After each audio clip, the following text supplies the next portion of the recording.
Okay, this is my video reviewing Joe Joyce's last fight against Kash Ali.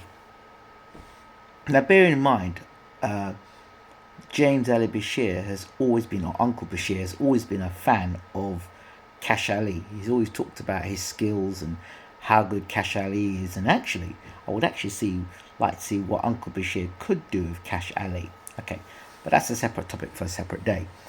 So this is my message to Joe Joyce and the people handling Joe Joyce. This is the second time now I have seen Joe Joyce come in heavy, like extra heavy. The first time I saw him look heavy was when he fought Zhang the second time, and I was not in favour of it. And now I see him fight against Ali, and he's heavy again, heavier still. You can see it in his face. And to me, that doesn't do Joe Joyce any favours, because he doesn't punch any harder, and I can't understand how you can punch harder when you are heavy. Surely that would slow you down. That's the first thing. The second thing is, when we talk about Joe Joyce, is that he is slow of foot and slow of hand. Now, this is not a backtrack of what I've said before about him. I still think that if Joe Joyce can bully you to the ropes, that's where he's most dangerous. Any fight he gets along the ropes, he'll pummel him against the ropes, and that's why I referred to him as the British George Foreman. The big left jab, get you against the ropes, and then just clobber you with punches against the ropes. And I tell you what, that style could beat a lot of good heavyweights in the world. Anyone who's significantly mobile and can punch, and I don't mean like Kash Ali punching, like Zhang. Like the thing about Zhang was, first of all, he was southpaw. That was the first problem there for Joe Joyce. And the second thing, Zhang is heavier than Joe Joyce, and he has Olympic pedigree. That was the thing that did Joe Joyce and his people, and I don't know why they ever took that fight. And like what I read was that, and I told you this before, those of you who regularly follow Bwtm sports, I said that Joe Joyce would fight Zhang in the first fight, he would get beat, and then they would go for the rematch, and then he would in the rematch he'd get knocked out. Well, that's exactly what happened. Quite literally, word for word, is what happened. I always felt that Joe Joyce was set up, because if you remember the position Joyce was in before the Zhang fight, he was right in line for a shot at the title. It was him and Usyk. Remember that time where people talk about him and Usyk fighting? It was either him and Usyk were going to fight, or Tyson would have taken him on. And then this happened with Joe Joyce.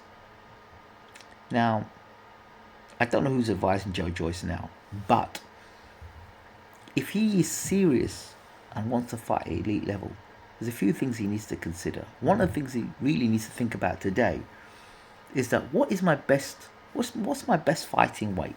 What's my optimum fighting weight, right? Because I don't see how that weight helped him against Kash Ali. 2,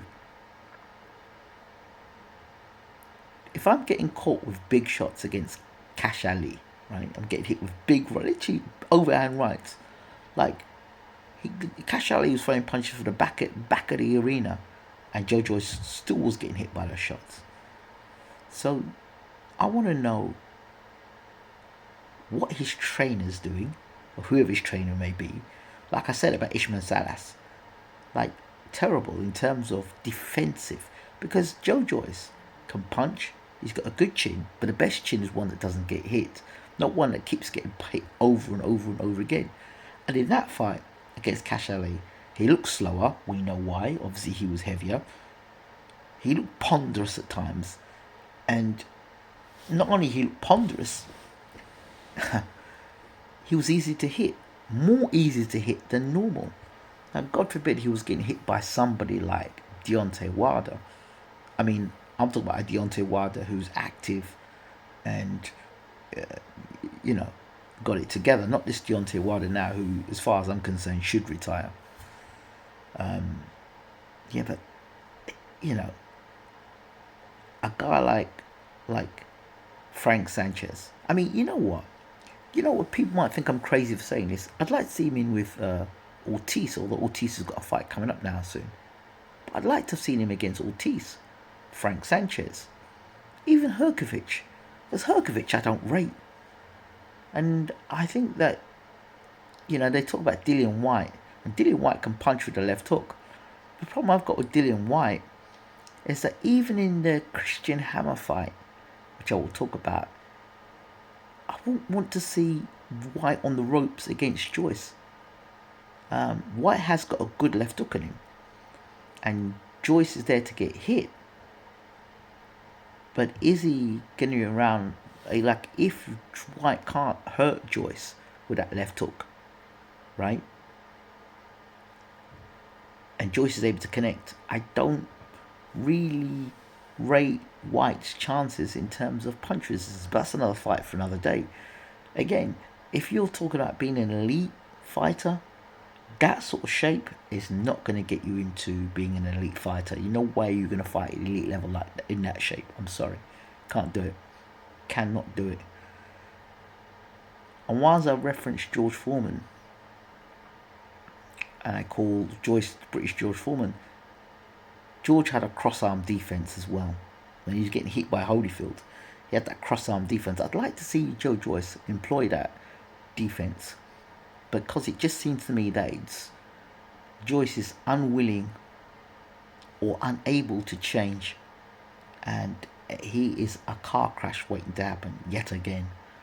So they calculated that he wasn't going to make changes against Zhang in the first fight, that he was a sucker for the left hand, and he'd walk onto him, which is what's happened.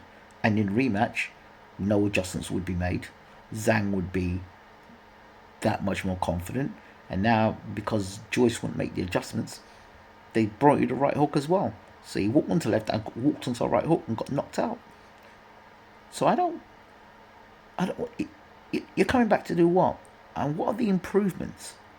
So I don't know. People say, oh, well, he's been out of the ring for a while. Okay, you got knocked out. You've come back. You fought Kash Ali. Even you made a meal of the Kash Ali fight, because Kash Ali was catching all sorts of shots. So I don't know. I just think that if you're going to be in the heavyweight division and you're serious, then I think your next opponent has to be somebody serious. And no disrespect to Dillian White, because I like Dillian White. I just don't think that's the fight he should be having. I think he need like a Frank Sanchez, a Herkovic, somebody of note. Even Jermaine Franklin would be an interesting fight for Joyce, because if Joyce could stop Jermaine Franklin, and Jermaine Franklin doesn't move anywhere, he's right in front of you, and I can see Jermaine Franklin getting trapped on the ropes by Joyce. And no, I don't want to see Joyce fight Joseph Parker in a rematch, because the difference between Joseph Parker then and Joseph Parker now, he's found his optimum weight. He's lighter than in the Joyce fight, which I thought he came in too heavy for. And my concern for Joyce is that this time Parker will probably knock him out.